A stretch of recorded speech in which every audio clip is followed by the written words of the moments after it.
আমরা হয় শিখি না হয় হেরে যাই।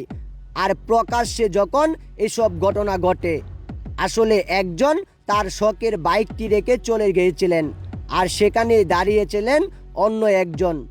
আসলে আমাদের মূল শিক্ষাটা হচ্ছে এখানে, বেশি লোভ ভালো না।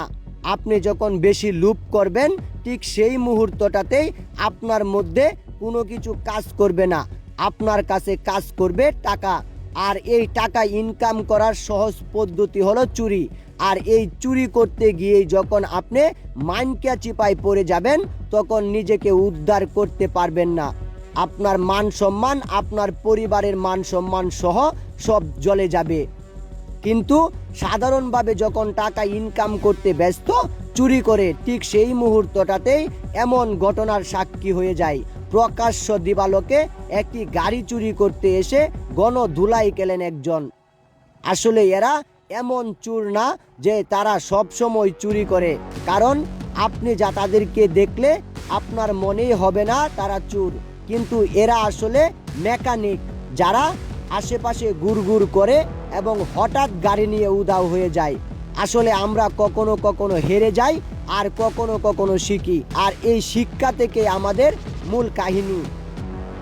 একটা কথাই রয়েছে, জাত যায় যার, ইমান যায় তার। চুরের 10 দিন তো গৃহস্থের একদিন। ঠিক সেই কথাটার পরিপ্রেক্ষিতে এখন ধরা হচ্ছে তাদেরকে। বেশি দূর যেতে পারেনি, আর এরই মধ্যে গণধুলাই খেলেন। আর এসব ঘটনা এখন আমাদের সামনে।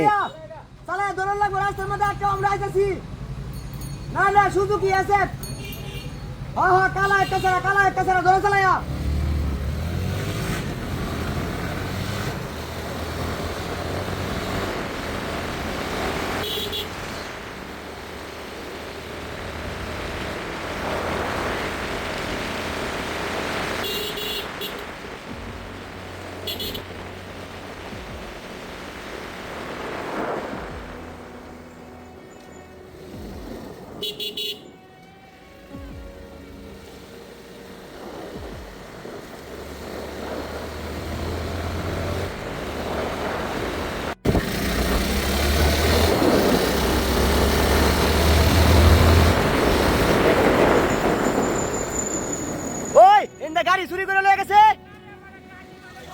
গাড়ি লয়ে গেছে, গাড়ি লয়ে গেছে, ওগুলো লয়ে গেছে।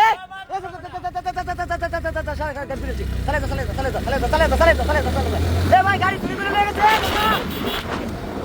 ওই গাড়ি চুরি করে লয়ে গেছে, গাড়ি চুরি করে লয়ে গেছে, গাড়ি লয়ে গেছে, গাড়ি লয়ে গেছে।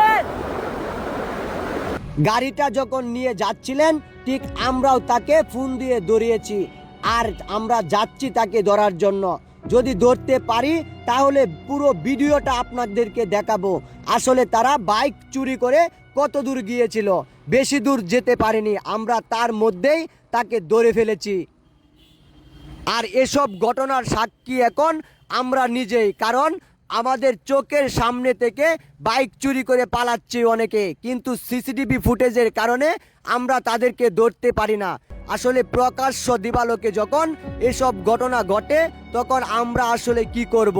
যারা বাইক চালায়, যারা বাইক ইউজ করে, তাদের সতর্কতা অবলম্বন করা জরুরি, কারণ আপনার শখের বাইকটি সামান্য সময়ের ব্যবধানে হারিয়ে যেতে পারে। আর আপনি যদি সেটা পেতে চান, তাহলে অবশ্যই বাইকে জিপিএস ট্র্যাকার লাগিয়ে দিন।